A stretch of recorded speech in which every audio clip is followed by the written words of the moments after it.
నమస్కారం, welcome to I dream ధర్మ మార్గం కార్యక్రమానికి స్వాగతం. నేను మీ విజేత. ప్రస్తుతం మనతో పాటు ఉన్నారు బ్రహ్మశ్రీ ప్రముఖులు బ్రహ్మశ్రీ కొడగండ్ల రాధాకృష్ణ శర్మ గారు. ఇప్పుడు వారితో మాట్లాడి మరిన్ని విషయాలు తెలుసుకుందాం. మన సందేహాలన్నింటినీ కూడా నివృత్తి చేసుకునే ప్రయత్నం అయితే చేద్దాం. నమస్కారం గురుగారు. నమస్కారం గురుగారు, మనం ఇంతకు ముందు మాట్లాడుకున్న వీడియోలో మొత్తం అసలు నవరాత్రులు అంటే ఏంటి, అమ్మవారిని ఏ రకాల పుష్పాలు ఏంటి, ఆ ప్రాసెస్ అంతా కూడా మాట్లాడుకున్నాం. అయితే ప్రత్యేకించి ఈ వీడియోలో మీరు ఆ వీడియోలో చెప్పారు, అమ్మవారిని నవదుర్గలుగా ఆరాధిస్తుంటాము. 3 రోజులు శక్తి అని చెప్పి, ఇంకొక 3 రోజులు లక్ష్మి, తర్వాత 3 రోజులు జ్ఞానం, ఇలా చెప్పారు.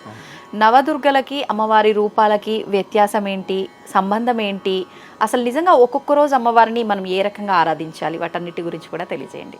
యశివో నామరూపాభ్యాం యా దేవి సర్వమంగళ తయో సంస్మరణాత్ పుంసాం సర్వతో జయమంగళం. అందరికి కూడా జయము కలగాలి, శుభం కలగాలని అమ్మవారిని ప్రార్థన చేస్తూ, దేవీ నవరాత్రి ఉత్సవములు చాలా అత్యంత విశేషమైనటువంటివి. ఈ నవరాత్రి ఉత్సవములు అనేక దేశాల్లో, అనేక ప్రాంతాల్లో అనేక రకములుగా చేస్తుంటారు. ఎందుకు అనేక రకము అంటే దేశకాలమాన పరిస్థితులు అంటారు. అక్కడ మాట్లాడే భాష కావచ్చు, వాళ్ళ సాంప్రదాయంలో ఉండే ఆచారాలు కావచ్చు. ఒక ప్రాంతంలో చలిగా ఉంటుంది, ఒక వేడిగా ఉంటుంది, ఒక దగ్గర వర్షం పడుతూనే ఉంటుంది. దాన్ని బట్టి కూడా కొన్ని మార్పులు ఉంటాయి. కానీ ప్రధాన మూలమంతా కూడా భగవదీ ఉపాసన, జగదంబ ఉపాసన. అలాగే శైలపుత్రి, ప్రథమం శైలపుత్రీ చ, ద్వితీయం బ్రహ్మచారిణి, తృతీయం చంద్రఘంటేతి, కూష్మాండేతి చతుర్థకం, పంచమం స్కందమాతేతి, షష్ఠం కాత్యాయనీతి చ, సప్తమం కాళరాత్రీతి, మహాగౌరీతి చాష్టమం, నవమం సిద్ధిధాత్రీ చ, నవదుర్గా ప్రకీర్తితాః అని 9 దుర్గలుగా చెప్పారు. శైలపుత్రి, బ్రహ్మచారిణి, చంద్రఘంట, కూష్మాండ, స్కందమాత, కాళరాత్రి, కాత్యాయని, మహాగౌరి, సిద్ధిధాత్రి అని ఇది ఒక విధానంలో వరుస క్రమంలో ఉంది. ఇది ఇదంతా కూడా అమ్మవారు పార్వతి. పార్వతి అమ్మవారు భగవంతుడి కోసమే, శివుడి కోసం ఉపాసన చేసి అనేక రకములుగా మార్పులుగా ఉన్నవే మార్పు. ఈ రూపాలన్నీ కూడా కొన్ని అమ్మవారు శంకరుణ్ణి పొందడం కోసమై అనేక మార్పులుగా ఉపాసన చేసిన విధానంలో వచ్చినటువంటివి. అలాగే కొన్ని అమ్మవారు శంకరుని పెళ్లి చేసుకున్నాక వచ్చినటువంటి రూపాలు. స్కందమాత అని ఉంటుంది అమ్మవారు. 5వ రూపము స్కందుడు అంటే మనకు సుబ్రహ్మణ్య స్వామి, అంటే స్కందుడి తల్లిగా. ఆ స్కందమాతను అర్చించినట్లయితే కాలసర్ప దోషాలన్నీ పోతాయని, కుజ దోషాలు అంటారు కొన్ని, ఆ దోషాలన్నీ పోతాయని పెద్దవాళ్ళు చెప్పారు. మనం ఒక్కొక్క రూపంలో ఉన్న అమ్మవారిని ఒక్కొక్క రకంగా కోరిక కావచ్చు, ఇబ్బందే కావచ్చు కొలుస్తాం. కోరిక అనేది ఎప్పుడు ఎలా ఉంటుందంటే, ఆదిశంకరులు ఒక మాట చెప్పారు. భగవత్పాదులు మత్సమ పాతకీ నాస్తి పాపఘ్ని త్వత్సమానహి ఏవం జ్ఞాత్వా మహాదేవి యథాయోగ్యం తథా కురు అని అమ్మవారి ఉపాసన చేసి చేసి చేసి అమ్మవారి దేవి అపరాధ క్షమాపణ స్తోత్రం అనే ఒక స్తోత్రంలో చివరి మాటగా ఇప్పుడు చెప్పినటువంటి మాట చెప్పారు. చిన్న మాట చివరిగా చెప్పారు, యథాయోగ్యం తథా కురు. ఏది యోగ్యమైతే అది చెయ్యి. నేను బోల్డ్ చెప్పాను, చాలా విషయాలు కోరికలు కోరుకున్నాను, కానీ ఇందులో నేను కోరుకున్న దాంట్లో నేను ఇంకా గొప్ప వాడిని అవుతానేమో నాకు తెలియదు. మనం చిన్న కోరిక కోరుకున్నాం, కానీ నేను దేనికి యోగ్యుడనో అది నాకు ఇవ్వు. అది చాలా ఉత్తమ కోరిక, అది నిస్వార్థంగా ఉంటుంది. కోరికలు కోరుకోవడంలో తప్పేం కాదు, కానీ అది కొంత స్వార్థం తక్కువగా ఉండాలి. మనం చేసే సమర్పణ భావం, న్యాయం ఉండాలి. మన పూజ అంటే కూడా సమర్పణ, మన మనసు సమర్పణ చేయడం. ఎన్ని వస్తువులు పెట్టామా, ఎన్ని పళ్ళు పెట్టామా, ఎన్ని పూలు పెట్టామా అనేది కొంతవరకు ఆలోచన, కానీ వాటన్నింటికంటే భక్తి శ్రద్ధా సమన్వితాన్, ఆ పెట్టేటువంటి వస్తువులు భక్తి చేత, శ్రద్ధ చేత, సమర్పణ భావనతో సమర్పణ చేయాలి. అమ్మ చిన్నపిల్లోడికి అన్నం పెడుతూ వస్తువులు అయిపోతున్నాయి అనే భావం ఉండదు, ఇంకా ఏమైనా పెడదామా, ఈ పిల్లోడు వీడికి ఇంత భోజనం పెడుతున్నాను, రేపు నాకేం చేస్తాడు కూడా ఆలోచించదు తల్లి. నిస్వార్థంగా ఉంటుంది. భగవంతుడికి భక్తుడికి అలాగే ఉండాలి. ఇది నీ సమర్పణ, నాకు ఇంత గొప్ప జన్మనిచ్చావు, నేను చేసేటువంటి భాగ్యాన్ని నాకు ఇవ్వు. ఆ తర్వాత నా యొక్క అదృష్టాన్ని బట్టి మా పూర్వజన్మ సుకృతాన్ని బట్టి పెద్దవాళ్ళు చేసిన మంచిదాన్ని బట్టి సమాజంలో నేను ఏదైతే ఎక్కడైతే పరిసరాల్లో బ్రతుకుతున్నానో దాన్ని బట్టి కూడా నాకు ఆ విలువ వచ్చేస్తుంది. చాలా మహాత్ముడు గొప్ప పండితులు కూడా ఉన్నారు, అనేక ఐశ్వర్యం ఉన్నవాళ్ళు ఉన్నారు, కామ్గా ఉంటారు, ఏం ఆలోచన ఉండదు వాళ్ళకి. కానీ కొందరు కొంచెమే ఉంటుంది, ఎక్కువ చేయడానికి ఉంటుంది. అలా అమ్మవారిని 9 దుర్గలుగా నవదుర్గలుగా చేస్తూ అందులో 3 భాగాలుగా చేస్తూ శక్తి, లక్ష్మి, బుద్ధి, కాళి, లక్ష్మి, సరస్వతి, మహాకాళి, మహాలక్ష్మి, మహాసరస్వతి త్రిగుణాత్మక స్వరూపం. శక్తి అనగానే దేహదారుఢ్యం కాదు. సైకాలజీలో ఒక మాట ఉంటుంది పర్సనాలిటీ అని. పర్సనాలిటీ అంటే చిన్నప్పుడంతా కూడా దేహదారుఢ్యం అనుకున్నాము. పర్సనాలిటీ బాగుంది అంటే మూర్తిమత్వం, అది మన బుద్ధి వికాసం, అది శరీర దారుఢ్యం కాదు పర్సనాలిటీ అంటే. సైకాలజీలో ఒక మాట ఉంటుంది. అలాంటి మూర్తిమత్వమైన శక్తి పొందాలి. కొందరు చాలా గొప్ప దారుఢ్యంతో ఉంటారు, కొందరు చిన్నగా ఉంటారు, కానీ వాడి బుద్ధి గొప్పగా ఉండొచ్చు. కనుక దేహదారుఢ్యంతో పాటు మంచి శక్తి రావాలి, ఆ శక్తి అమ్మవారిస్తుంది. అలాగే ఐశ్వర్యం కూడా అంతే. లక్ష్మీ అమ్మవారి యొక్క అనుగ్రహం మనకు ఉపయోగపడే ద్రవ్యం కావాలి. ఆ ద్రవ్యము లోపల దాచుకుంటే ఏమొచ్చేది లేదు, ఉపయోగపడాలి. నువ్వు అనుభవించు, నలుగురికి ఉపయోగపడేట్టుగా చేసుకో, కొంచెం దాచుకో. ఆ ఐశ్వర్యాన్ని అటువంటి లక్ష్మి. అలాగే సరస్వతి జ్ఞానప్రదాత స్వరూపిణి, బుద్ధి ఇచ్చేటువంటి అమ్మ గనక ఆ బుద్ధి ఇచ్చే సరస్వతి కూడా మంచి బుద్ధి ఇచ్చేట్టుగా మనము చేసేట్టుగా ఈ 3 రకాలుగా ఉపాసన చేస్తూ మనకు ఇక్కడ పెద్దవాళ్ళు చెప్పింది, శాస్త్రంలో చెప్పిన మాట ఈ 9 దుర్గలుగా, ఈ దుర్గల్ని మనకు ఆయా దేవాలయాలను బట్టి విజయవాడలో ఒక రకంగా, జోగులాంబ గద్వాల్ అక్కడ ఒక రకంగా, అలాగే శ్రీశైలంలో ఒక రకంగా, వేములవాడలో రాజరాజేశ్వరి సహిత రాజరాజేశ్వర స్వామి, అలా భద్రకాళి వరంగల్లో, కొందరు మా ఊళ్ళమ్మ, తలుపులమ్మ, అమ్మవారి గ్రామదేవతలు ఉంటారు ఒక్కొక్క చోట. అలాగే 18 శక్తి పీఠాలు ఉన్నాయి. ఆ శక్తి పీఠాల్లో వాళ్ళ దేవాలయాన్ని బట్టి వాళ్ళ ఆగమము అని ఉంటుంది. దేవాలయ ఆగమం అంటే విధానం, చేసే అర్చన విధానం. పాంచరాత్రాగమని, వైఖానసమని, శాక్తి శక్తి ఆగమని, శైవాగమని వాళ్ళ విధానాన్ని బట్టి మారుతుంది. అలాగే దేవాలయాల్లో కూడా వాళ్ళ పూర్వీకులు, వాళ్ళ పెద్దవాళ్ళు కొన్ని చెప్తారు. ఇక్కడ శైలపుత్రి దుర్గా అన్న చోట చాలా దేవాలయాలు అమ్మవారిని మొదటి రోజు బాలా త్రిపుర సుందరి దేవి అమ్మగా అర్చన చేస్తారు. త్రిపుర సుందరి అంటేనే అమ్మవారు 3 రూపములుగా ఉన్నటువంటిది.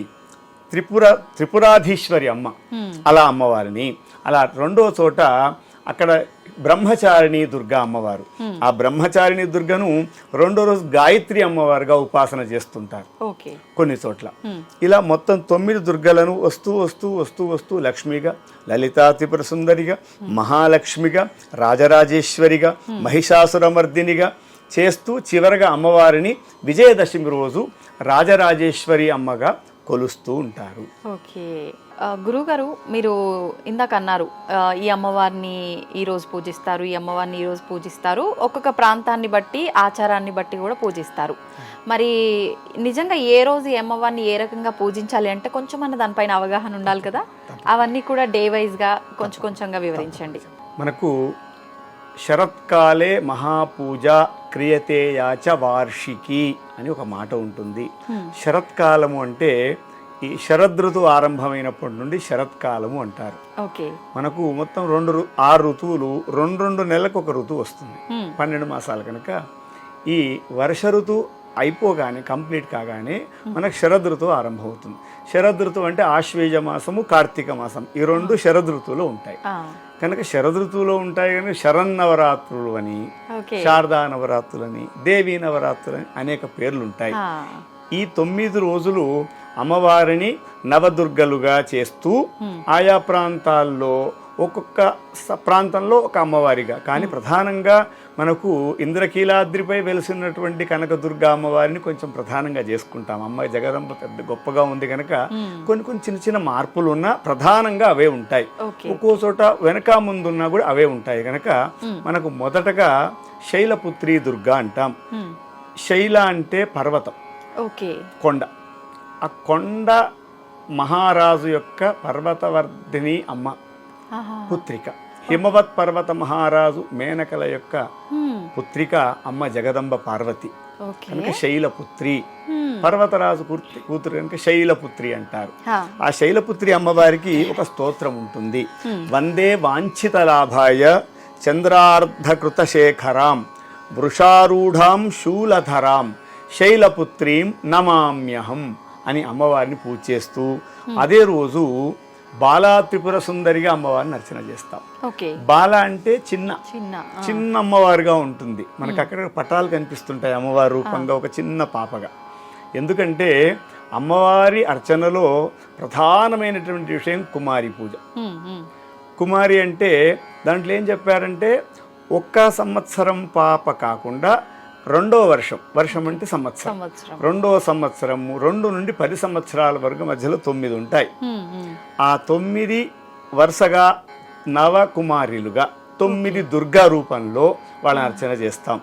ఇది అన్ని ప్రాంతాల్లో చేస్తుంటారా గురుగారు? ఎక్కువగా ఇది మార్వాడి సాంప్రదాయంగా అయితే విన్నాను నేనైతే. ప్రతి చోట ఉంది. దేవాలయాల్లో విజయవాడ లాంటి శ్రీశైలం లాంటి దేవాలయాల్లో కూడా ఉంటుంది. ఎక్కడైతే అమ్మవారిని చాలా విశేష అర్చనలో చేస్తాం అక్కడ ఉంటుంది. మనం గృహంలో చేసుకునే దాంట్లో కూడా కుమారి పూజ తప్పకుండా ఉంది. దీన్ని మనం చాలా గొప్పగా ఆలోచిస్తే మన ఇంట్లో ఒక ఆచారం, చిన్న పాపకు పూజ చేయడం సాంప్రదాయం ఆరంభం అవుతుంది. మన ఇంట్లో మగపిల్లలు ఉన్నారనుకోండి, ఇంత గొప్పగా చూడాలా అమ్మాయిని, ఆడపిల్ల ఇంత ఉన్నతంగా చూడాలా, దేవతా స్వరూపంగా. ఇది మనం పెట్టింది కాదు, మన మీరు వాళ్ళు చూడాలని పెట్టింది కాదు. పూర్వం పెద్దవాళ్ళని నిర్ణయించి పెట్టారు. ఎందుకంటే స్త్రీలు ఎప్పుడు ఉన్నత భావంతో ఉండాలి. అలా ఉండడం ద్వారా జగత్తు క్షేమంగా ఉంటుంది. ఎక్కడైనా ఎవరైనా ఉండొచ్చు ఇబ్బందిగా, కానీ వాళ్ళ మనసు కూడా వెన్ననే.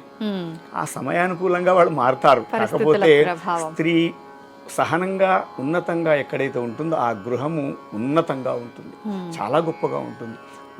స్త్రీలనే కాదు, ఎవరైనా ఆనందంగా నవ్వుకుంటూ ఉండాలి. ₹1 ఖర్చు లేదు. మనకి ఏదైనా బాధ ఉంటే కొంచెం దాచుకోవాలి, అవసరమైనప్పుడు ప్రకటన చేయాలి. ప్రతిసారి నీకుండే బాధలు చెప్పుకో, నీలో ఉండి నీకు జరిగే మంచి ఉంటుంది, అది కొంచెం చెప్పు. అలా చెప్పడం ద్వారా వచ్చిన వాడికి ఉత్సాహం వస్తుంది. నేనేదో నా బాధ చెప్పుకొని వస్తే వీళ్ళు చెప్తున్నారు అనుకుండా మనము ఇంట్లో అలవాటు ఆచారము, చిన్న పిల్లల నుండి పూజ చేయడము. ఎందుకంటే 2వ సంవత్సరం నుంచి చిన్న చిన్న మాటలు పలుకుతుంది ఆ పాప.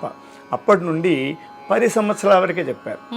ఎందుకంటే మళ్ళీ 11, 12 దాటితే ఆ కుమారి పూజకు పనికిరాదు కనుక అలా ఈ 10 సంవత్సరాల వరుసకు అమ్మాయిని మొదటి రోజుగా అమ్మ శైలపుత్రి దుర్గా, బాలా త్రిపుర సుందరి, కుమారి పూజలో అమ్మాయి పేరు వారికి ఒక పేరు పెట్టారు. ఆ 2వ వర్షంలో 2 సంవత్సరాల పాపకి కుమారిక లేదా కుమారి అనేటువంటి నామధేయాన్ని పెట్టి ఆ అర్చన చేయడం ద్వారా ఐశ్వర్యం కలుగుతుంది వాళ్ళకి అని చెప్పారు. ఇది కుమారి పూజ ప్రతిరోజు చేయాలి, ప్రతిరోజు ఒక్కొక్క రోజు ఒక్కొక్క పేరుగా చెప్పారు. ఇది 2వ వర్షం, 1వ సంవత్సరం వదిలిపెట్టేసేయాలి. 2వ సంవత్సరం నుంచి ఆ పాపకు ఉంటుంది. ఎందుకంటే మొదటి సంవత్సరం అంతా ఆ పాపకి ఏం తెలియదు, చిన్న పాప కనుక. తర్వాత ఇది హస్తా నక్షత్రంతో ఆరంభమవుతుంది. పాడ్యమి, ఆశ్రయ శుద్ధ పాడ్యమి రోజు ఆరంభమవుతుంది. అలాగే 2వ రోజు విద్య అంటారు. హస్త వెళ్ళి చిత్తా నక్షత్రం ఆరంభం. ఆ రోజు చిత్తా నక్షత్రం ఉంటుంది. ఇది దాదాపుగా ఇలాగే ఉంటుంది, ఇంకా మార్పు ఉండదు. ఆ విద్య రోజు, చిత్తా నక్షత్రం రోజు అమ్మవారు బ్రహ్మచారిణి దుర్గగా ఉంటుంది. బ్రహ్మచారిణి దుర్గగా ఉండడం అంటే అమ్మవారు శివుని కోసం తపస్సు చేస్తూ ఉంది, ఇంకా వివాహం కాలే పార్వతి అమ్మవారికి, తను బ్రహ్మచారిణిగా ఉంది అని చెప్తారు. అలా ఆ అమ్మవారిని మనం ఇంకొక అవతారంగా రూపంగా చేసినప్పుడు గాయత్రి అమ్మవారిగా ఉపాసన చేస్తారు. గాయత్రి అంటేనే నా గాయత్ర్యా పరం మంత్రం నా మాతు పరదైవతం అంటే వేద మంత్రములలో గాయత్రి మంత్రం చాలా ఉన్నతమైందని చెప్తారు. మిగతాయి తక్కువ అని కాదు, ఇది బాగుంది దీనికంటే ఇంకొంచెం బాగుంది అని చెప్పడం. కానీ గాయత్రి మంత్రం ఆడవారు చదవటానికి పనికిరాదు అని కూడా చెప్తుంటారు కదా గురుగారు. అమ్మవారికి సంబంధించిన మంత్రాన్ని, అమ్మవారి ఆదిపరాశక్తే ఆడవారు, మరి అటువంటి మంత్రాన్ని ఆడవారు ఎందుకు ఉచ్చరించరాదు? అయితే దీనికి మనకు వేద మంత్రముల గురించి కొన్ని నియమాలు చెప్పారు. ఉపనయనము ఎవరైతే చేసుకుంటారో వాళ్ళకి ఈ వేదాధ్యయనము మనకు పెద్దవాళ్ళు పెట్టారు. దాంట్లో ఉపనయనము మగవాళ్ళకే పెట్టారు, ఆడవాళ్ళకి ఉపనయనం పెట్టలే. వాళ్ళకు కొన్ని ధర్మాలు ఉన్నాయని పెట్టలే. ఇది వాళ్ళు చదవాలా చదవద్దా అనే విషయం కూడా కాదు. మనము ఉపదేశం చేస్తారు, తండ్రి ఆచార్యుడు అంటారు. ఉపనయనంలో పిల్లోడికి చేసేప్పుడు తల్లి పక్కే ఉంటుంది, కానీ పైన వస్త్రం కప్పుతాడు. తల్లి కూడా వినకూడదని, అంత గొప్ప మంత్రం. ఆడవాళ్ళు పలుకొద్దానికి చెప్పింది ఆవిడ, కానీ ఆవిడ చెప్పిందని కొన్ని లక్షణాలు ఉన్నాయి. గాయత్రి అమ్మవారితో మనం సమానంగా పెట్టుకోవడం కాదు, అది ఉపదేశంగా చేసుకోవాలి, ఉపదేశం ఉండాలి. అందుగురించి నా గాయత్ర్యా పరం మంత్రం నా మాతు పరదైవతం, అమ్మని మించినటువంటి దైవం లేదని చెప్తారు. అటువంటి గాయత్రి అమ్మవారు బుద్ధిని ప్రసాదిస్తుంది. రెండవ రోజు అమ్మవారు ఉపాసన ద్వారా ఆ రెండవ రోజు కుమారి పూజ, ఆ కుమారి పూజలో చేసేటువంటి ఆ బాలకు, ఆ చిన్న పాపకి మూడో సంవత్సరం పాప. ఆ పాప పేరు త్రిమూర్తి కుమారి ఆమె. రెండవ రోజు. అలాగే మూడవ రోజు వచ్చేసరికి చంద్రఘంట దుర్గగా అమ్మవారు ఉంటారు. ఆ అమ్మవారు అక్కడ మనకు సాధారణంగా అవతార రూపంలో వచ్చేసరికి అన్నపూర్ణాదేవి, మూడో అవతారంగా అన్నపూర్ణాదేవిని మనం అర్చిస్తుంటాము. అన్నపూర్ణ అంటే భిక్షాందేవి, కృపావలంబకరి, మాతాన్నపూర్ణేశ్వరి. అమ్మ అన్న ప్రసాదాన్ని మనకు అందిస్తుంది. మనం గృహంలో పాలు పొంగించేప్పుడు కూడా అన్నపూర్ణే సదాపూర్ణే శంకర ప్రాణవల్లభే జ్ఞాన వైరాగ్య సిద్ధ్యర్థం భిక్షాందేహి చ పార్వతి. మా ఇంట్లో మంచి అన్నములు కలిగించే జగదంబ, అన్నద వసుధావృద్ధ బ్రహ్మాత్మైక స్వరూపిణి అని అమ్మవారికి పేరు. అన్నాన్ని ప్రసాదించేటువంటి ఆ అమ్మ గనక అన్నపూర్ణేశ్వరి మాత. ఆ అన్నం కూడా మంచి అన్నం, అమృతస్తుల్యమైనటువంటి అన్నం తింటే మన శరీరము బాగుంటుంది, మనం మాట్లాడే వాక్కు బాగుంటుంది. కనుక ఎప్పుడూ కూడా ప్రసాదము, అన్నము ఉత్తమంగా ఉండాలి. ఏది పడితే అది ఎలా అంటే అలా తినడానికి లేదు, కొన్ని నియమాలు కూడా చెప్పారు. కనుక కాశీపురవాసి అమ్మవారు జగదంబ కాశీకి వెళితే ఎవరికి భోజనం దొరకదని ఉండదు, ఎవరు వెళితే ఎప్పుడైనా భోజనం దొరుకుతుంది. అందుగురించి కాశీలో స్థిరమైనటువంటి అమ్మ అన్నపూర్ణాదేవిగా మనకు మూడవ రోజు విశాఖ నక్షత్రంలో స్వాతి నక్షత్రంలో అమ్మవారు తదియ రోజు మూడవ రోజుగా ఉంటుంది. ఆ రోజు అమ్మవారిని కళ్యాణి కుమారికగా పూజిస్తుంటాము. కళ్యాణి అమ్మవారి అర్చన చేసినట్లయితే చిన్న పాపను 4వ సంవత్సరం పాప ఆమె చేస్తే శుభం జరుగుతుంది, కళ్యాణం జరుగుతుంది. కళ్యాణం అంటే కేవలం పెళ్ళనే కాదు, శుభము. ఎవరైతే అర్చిస్తారో వాళ్ళకు శుభం కలుగుతుంది అని మనకు 3వ రోజు అర్చనగా చెప్పారు. అలాగే 4వ రోజు అర్చనను అమ్మవారిని కూష్మాండా దుర్గగా చెప్పారు. ఆ కూష్మాండా దుర్గకు అవతార రూపంగా లలితా త్రిపుర సుందరీదేవి అని అమ్మవారిని చెప్పారు. లలిత అంటే ఏంటంటే క్రీడించునది, ఆటలాడించునది, మనల్ని ఆడించే అమ్మ. త్రిమూర్త్యాత్మకంగా ఉన్నటువంటి త్రిపుర సుందరీదేవి మనల్ని అందరినీ కూడా ఆడిస్తూ ఉందట, మంచి ఆట ఆడిస్తుంది. అటువంటి ఎప్పుడు ఆడిస్తుంది మంచి అమ్మవారిని ఉపాసన చేస్తే మనకు అమ్మకు మనము ఆనందం కలిగించేట్లుగా చేస్తే మన ఇంట్లో అమ్మ ఆనందంగా ఉంటుంది. ఆనందం కలిగించకపోయినా ఒకసారి కోపం వచ్చినా మళ్ళీ, కానీ ఆనందం కలిగిస్తే ఎంత గొప్పగా ఉంటుంది. ఒక మంచి పని చేస్తే వాళ్ళు ఎంత ఆనందపడతారు తల్లిదండ్రులు. అటువంటి పనిని చేసేటువంటి శక్తిని మనకు ఆ లలితా త్రిపుర సుందరి ఇస్తుంది. కనుక ఆ రోజు కుమారిక పూజగా రోహిణి, 5వ సంవత్సరం ఉన్నటువంటి పాపను రోహిణి అనే పేరుతో కుమారికా పూజగా చేయాలి. ఆ రోజు నక్షత్రం విశాఖ నక్షత్రం. హస్త నుండి ఆరంభం, హస్త చిత్త స్వాతి విశాఖ. 4వది అమ్మవారు విశాఖ నక్షత్రంలో అమ్మవారు ఉంటారు. చవితి తిథి, ఆ రోజు చతుర్థి తిథిగా మనం ఆరంభం చేసుకుంటాం. దీంతో పాటుగా ప్రతిరోజు కూడా ఒక ముత్తైదును కూడా పూజిస్తారు. దాన్ని సువాసిని అర్చన ప్రీత శోభనా శుద్ధ మానస. అమ్మవారికి సువాసిని అర్చన అంటే చాలా ప్రీతికరమైంది కనుక ఆ సువాసిని అర్చనగా కూడా అమ్మవారిని అర్చన చేస్తూ ఉంటాము. తర్వాత 5వ రోజు పంచమీ తిథి. పంచమి పంచభూతేషి పంచ సంఖ్యోపచారిణి. 5ను కూడా చాలా విశేషంగా చెబుతాం. 5వ దేవతగా దుర్గగా స్కందమాత దుర్గ. స్కందుడు అంటే మనకు తెలుసు సుబ్రహ్మణ్య స్వామి, ఆ స్కందుడి యొక్క మాత. ఓకే. అమ్మవారు ఇంతవరకు కూడా బ్రహ్మచారిణిగా శైలపుత్రిగా భగవంతుని శివుని ఉపాసన చేసి శివుణ్ణి పొందింది, అవును. కుమారస్వామిని పొందింది పుత్రుడిగా, కనుక స్కందమాతగా ఉంది. పంచమి తిథి రోజు అమ్మవారు, ఆ రోజు నక్షత్రం అనురాధ నక్షత్రం. ఓకే. 5వ రోజు అనురాధ నక్షత్రము. మనకు అమ్మవారు విజయవాడ క్షేత్రంలో ఇంద్రకీలాద్రిపై అమ్మవారు మహాచండిగా. ఓ. చండీ అమ్మవారు అంటేనే మహాకాళి, మహాలక్ష్మి, మహాసరస్వతి, త్రిమూర్త్యాత్మక స్వరూపిణి జగదంబ చండీ పరాదేవత. ఎందుకంటే అమ్మలగన్న అమ్మ, ముగురమ్మ, మూలపుటమ్మ, చాలా పెద్దమ్మ ఆమె చండీ పరాదేవత. చండీ అనేటువంటి అమ్మ మనకి ఎందుకంటే కాళీ తెలుసు, దుర్గా తెలుసు, పార్వతి తెలుసు, లక్ష్మి తెలుసు, అష్టలక్ష్ములు తెలుసు.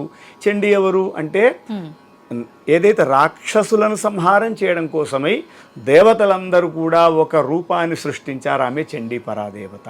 ఆమె మహాచండిగా 5వ రోజు అందరిని కూడా ఏదైతే తప్పు ఉందో దాన్ని నాశనం చేయడానికి వచ్చినటువంటి అమ్మ, మంచిని పెంచడము, దుర్మార్గాన్ని నశింపచేసేటువంటి జగదంబగా 5వ రోజు అమ్మవారు ఆ అనురాధ నక్షత్రంలో కాళిక అనే కుమారి పూజతో ఆ కుమారిని 6వ సంవత్సరంలో ఉన్నటువంటి అమ్మాయిని, బాలను, చిన్న బాలను కుమారిగా కాళిక అనే నామధేయంతో అర్చన చేస్తాం.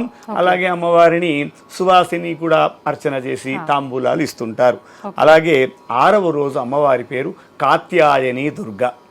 కాత్యాయని దుర్గ అమ్మవారు పెళ్ళయింది, అమ్మవారి శివుణ్ణి పొందింది, స్కందమాతగా ఉంది. తర్వాత కాత్యాయని దుర్గగా ఈరోజు చాలా విశేషంగా 6వ రోజు అమ్మవారు జ్యేష్ఠ నక్షత్రము. జ్యేష్ఠ నక్షత్రానికి ఒక విశేషం కూడా ఉంటుంది, జ్యేష్ఠాలక్ష్మి అంటారు. ఇది భాద్రపద మాసంలో జ్యేష్ఠాష్టమి వస్తుంది, వినాయక నవరాత్రులని వస్తుంది. జ్యేష్ఠాలక్ష్మి ఎక్కడ ఉంటుందంటే ఎక్కడైతే దుర్మార్గం ఉంటుందో, ఎక్కడైతే పాపం ఉంటుందో, ఎక్కడైతే మంచి మాటలు మాట్లాడరో అక్కడ ఉంటుంది జ్యేష్ఠాది. కనుక అలా ఎప్పుడు అక్కడ ఎక్కడైతే మంచి అక్కడ లక్ష్మి ఉంటుంది. కనుక ఆ జ్యేష్ఠాదేవి కాకుండా మహాలక్ష్మిగా ఉంటుంది 6వ రోజు అమ్మవారు. లక్ష్మీ అవతారంలో అమ్మవారు మనందరినీ కూడా అనుగ్రహిస్తుంది. అటువంటి రోజు కాత్యాయని దుర్గ, మహాలక్ష్మి అమ్మవారు. ఆ రోజు కుమారి అమ్మవారి పేరు చండిక. చండికా రూపంలో అమ్మవారు 7వ సంవత్సరం పాప. 7వ సంవత్సరంలో ఉన్న పాపను మహాలక్ష్మి అర్చనగా. మహాలక్ష్మి అంటే కూడా మనము ఇంతకుముందు చెప్పుకున్నట్టుగా లక్ష్మి అనగానే ఐశ్వర్యం. ఆ ఐశ్వర్యం ఎప్పుడు కూడా శాశ్వతంగా ఉండాలి. ఎప్పుడు కూడా ఐశ్వర్యాన్ని మనము పంచుతుండాలి. ఏమనుకుంటాం మనం, శుక్రవారం అది ఇవ్వకూడదు, వాళ్ళకి ఇవ్వకూడదు అనే మాట ఎక్కడ లేవు. ఇచ్చే భావం రావాలి. ఎప్పుడు ఇచ్చే భావమే ఉండాలి. ఎందుకంటే నీకు భగవంతుడు ఇచ్చాడు కనుక నీకు ఇచ్చే మార్గమే ఉండాలి. ఇస్తేనే ఇంకోటి వస్తుంది. ఇది ఖాళీ అయితే ఇంకోటి ఫ్రెష్ వస్తుంది కాదా. మనకు రావాలి, ఎప్పుడు రావాలంటే మనం ఇవ్వాలి. ఆ ఇచ్చే బుద్ధి రావాలి. అదే సమర్పణ.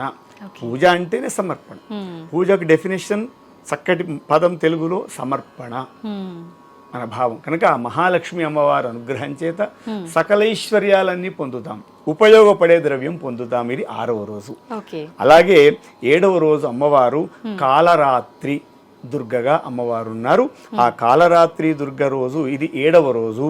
ఈ రోజే నక్షత్రములన్నీ ఎందుకు చెప్పుకోవడం అంటే మనకు మిగతా నక్షత్రాలు తెలిసినా తెలియకున్నా 7వ రోజు వచ్చేది మూలా నక్షత్రం.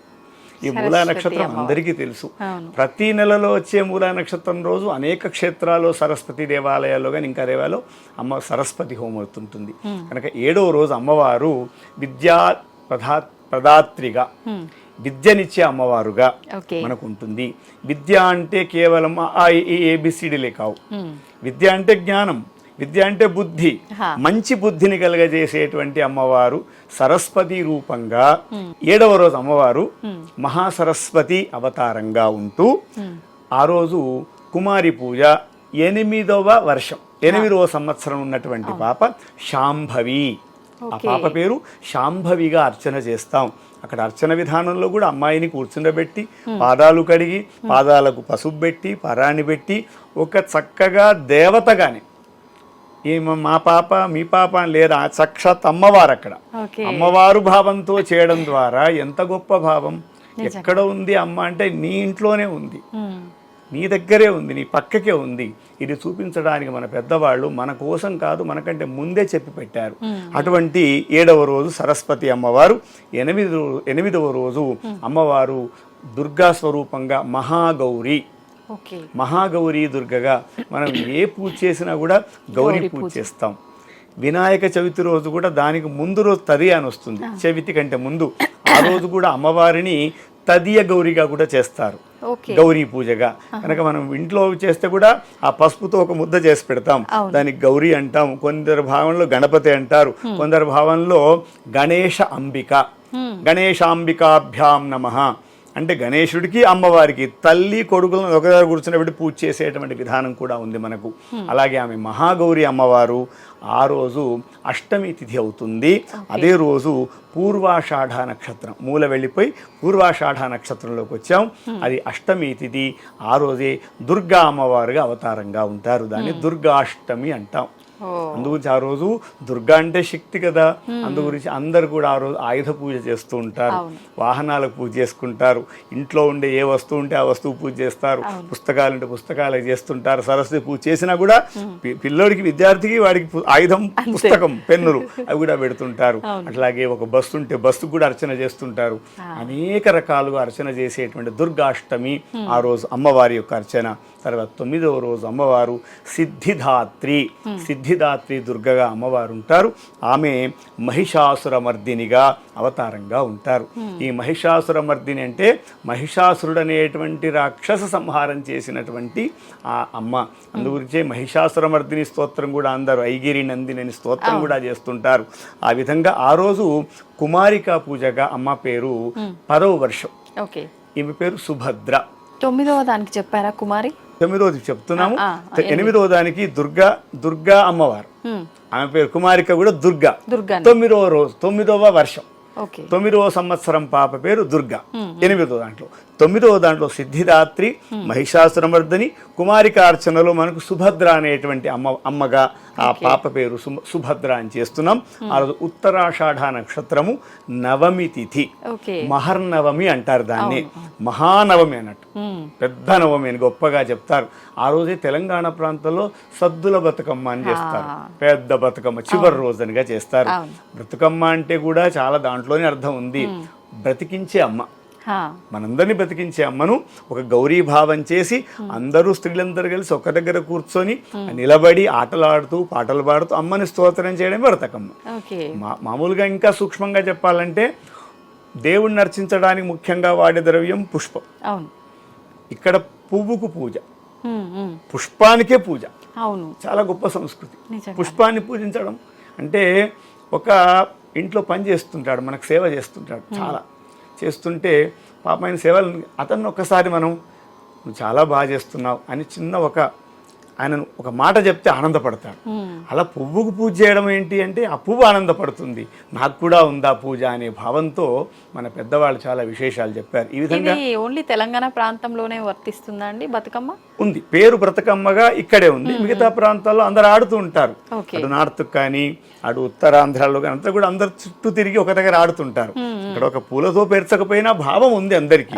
కానీ ఆచారంలో ప్రాంతాచారాలు కొన్ని ఉంటాయి కనుక ఇక్కడ ప్రాంతంలో కొందరు అంటారు, అది ఒక్కొక్క ప్రాంతంలో ఒక ఆచారంగా. ఇలా 9 రోజులు అమ్మవారిని చేసి కలశస్థాపన మొదటి రోజు ఆరంభం చేసి, ఒకవేళ 3 రోజులే ఉత్సవాలు అమ్మవారిని చేయాలంటే సప్తమి, అష్టమి, నవమిగా అంటే సరస్వతి, దుర్గా, మహిషాసురమర్దినిగా 3 రోజులు అర్చన చేస్తారు. 9 రోజులు అంటే ఇలా 9 విధాలుగా. 15 రోజులు చేసే అర్చన కూడా ఉంది. దాన్ని పంచదశ ఉత్సవములు, పంచదశ రాత్రోత్సవములు అంటారు. అది మహా ఉపాసనగా అమ్మవారి పాదుకాంత దీక్ష అంటారు. దీక్ష అని ఇంతకుముందు చెప్పినట్టుగా మనకు 9 రోజుల దీక్ష. ఇలా ఈ దీక్ష ఎప్పుడంటే యావజ్జీవనం.